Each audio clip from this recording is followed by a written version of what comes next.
반갑습니다. 제가 잠시 기도하고 시작하도록 하겠습니다. 기도하겠습니다. 은혜 베푸신 하나님 아버지, 이렇게 복된 날 허락하여 주시고 우리 함께 또 하나님의 말씀을 묵상하게 하시니 참으로 감사합니다. 이 시간 가운데 깨닫는 영을 허락하여 주셔서 하나님께서 우리에게 베푸신 은혜와 사랑을 또 깊이 묵상하는 귀한 시간 되도록 주님 은혜 더하여 주시옵소서. 살아계신 예수님 이름으로 기도드립니다. 아멘. 이 시간 함께 말씀 보겠습니다. 오늘 함께 볼 말씀은 레위기 14장 19절 20절 말씀입니다. 레위기 14장 19절 20절 말씀 제가 읽어드리도록 하겠습니다. 또 제사장은 속죄제를 드려 그 부정함으로 말미암아 정결함을 받을 자를 위하여 속죄하고 그 후에 번제물을 잡을 것이요 제사장은 그 번제와 소제를 제단에 드려 그를 위하여 속죄할 것이라. 그리하면 그가 정결하리라.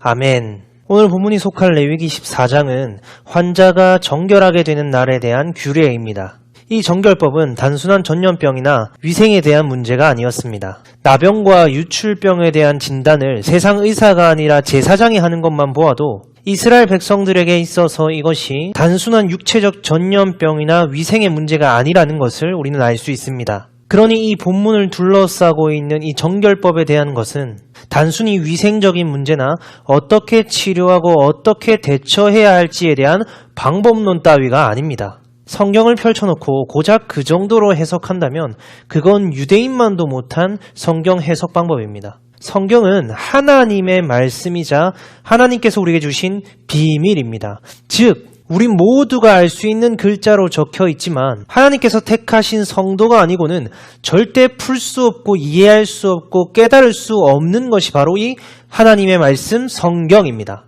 그런데 이것을 펼쳐놓고 스님이 보는 거나 신부가 보는 거나 국문학자가 보는 거나 목사가 보는 게 다를 것이 없다면 그건 복음이 아닙니다. 하나님의 말씀은 그렇게 우리의 노력이나 세상의 지식, 그 권위에 의해서 깨달아질 수 있는 것이 아닙니다. 물론 이 성경과 지금 현재가 시대적 차이가 있고 문화적 차이가 있다 보니 그러한 자료들이 도움이 될 수는 있습니다. 그런데 딱 거기까지예요. 그것을 통해서는 결코 하나님의 말씀을 풀 수도 없고 깨달을 수도 없습니다. 그러니 아무리 권위 있고 유명하고 훌륭하고 대단한 신학자나 목사가 온다고 할지라도 오늘 본문의 정결법을 펼쳐놓고 단순한 전염병이나 위생, 어떻게 치료하고 대처할까 정도로 전한다면 그건 복음을 전혀 이해하지 못했다라는 의미입니다. 세상은 그렇게 치료법을 찾고 대처법을 강구합니다. 왜냐하면 그들에게는 이 땅이 전부이기 때문입니다. 그런데 성도는 그렇지 않아요. 광야로 끌려 나온 출애굽 백성들은 그렇지 않습니다. 질병이 생길 때, 문제가 생길 때 그 치료책과 대처법을 찾을 것이 아니라 그 속에 담긴 의미를 발견하고 깨달아 누릴 수 있어야 합니다. 그래서 본문에서 말하는 정결법이 무엇이냐면 부정한 인간의 비참함과 그런 우리가 어떻게 정결하게 되고 하나님의 자녀로 편입되는지를 보여주고 있는 겁니다. 그럼 부정한 자들이 어떻게 정결하게 될까요? 이 당시에 이 부정한 자들은 진영 밖으로 쫓겨났습니다. 이스라엘 백성들과 자기의 가족들과 함께 살 수 없었어요. 하나님의 백성, 교회 공동체로부터 쫓겨나 단절을 경험했다라는 겁니다. 그런 가운데 그들이 어떻게 다시 정결하게 되냐면 그 환자가 열심히 뭔가를 해서 정결하게 되는 것이 아닙니다. 제사장이 진영 밖으로 그 환자를 찾아가서 그에게 정결한 짐승의 피를 뿌림으로 그 피를 근거로 정결하게 되고 속죄하게 되는 겁니다. 그 정결한 짐승의 피가 내 위에 뿌려져 덮여짐으로 내가 정결하게 되고 하나님의 백성, 하나님의 자녀로 다시 들어오게 되는 거죠.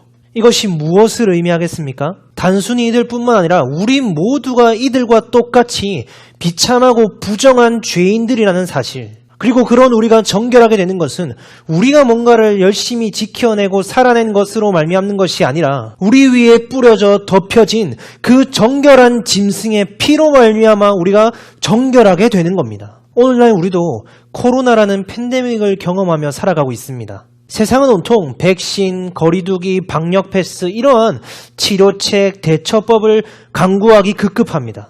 우리도 세상 속에서 살아가다 보니까 그것이 익숙하고 그렇게 생각하며 쫓아가며 살아가는 거예요. 그런데 성도의 자세는 그것이 아닙니다. 성도는 이러한 것 앞에 처세수를 찾을 것이 아니라 하나님께서 이것을 주신 이유와 목적을 듣고 깨달을 수 있어야 합니다. 먼저 질병은 무엇 때문에 우리에게 들어왔습니까?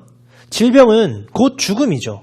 그러니까 우리가 두려워하는 겁니다. 그럼 죽음은 무엇 때문에 우리에게 들어왔습니까? 로마서 6장 23절 죄의 삭슨 사망이라. 즉 질병은 우리가 건강관리를 잘못해서 들어온 것이 아니라 근본적인 이유는 우리의 죄 때문에 들어온 것입니다. 그렇다면 성도의 자세는 그 병의 낫고 말고를 넘어서서 나의 죄 때문에 지금 전 세계가 고통받고 있구나라는 나의 죄에 대한 깨달음이 있어야 합니다. 그리고 하나님께서 이것을 허락하신 이유는 이것을 통해서 지금 성도들이 하나님 앞에서 어떤 꼴로 살아가고 있는지를 깨달으라는 것입니다. 그렇게 우리가 내 삶의 주인처럼 내가 하나님처럼 돼서 살아가지만 한낱 그 바이러스 앞에 벌벌 떠는 연약한 존재라는 사실. 코로나가 터졌을 때 학원, 직장은 다 가면서 교회는 코로나 핑계대고 나오지 않는 믿음 없는 자라는 사실. 질병을 다른 사람에게 감염시키듯이 교회 안에서도 그 썩어질 이 땅의 것들을 추구하고 전하고 자랑하면서 다 그 썩어질 독을 먹이며 죄라는 병을 전염시키며 죽이며 살아가고 있다는 그 사실을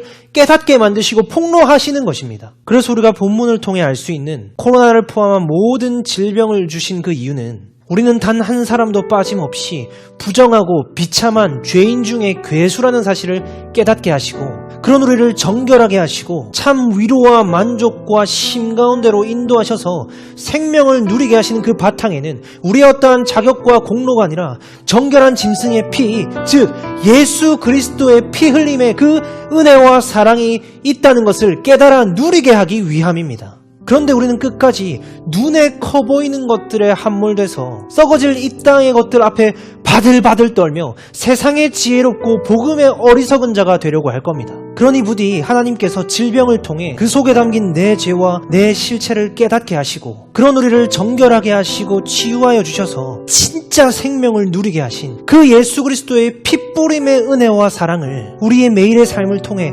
질병을 통해 문제를 통해 관계를 통해 모든 상황들을 통해 깨닫게 하시고 발견하게 하시고 누리게 하시길 간절히 바라고 소망합니다.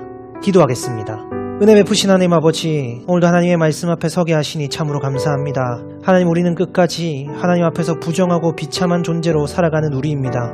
끝까지 썩어질 이 땅의 것들에 함몰되어 그 앞에 바들바들 떨며 사는 것이 우리입니다.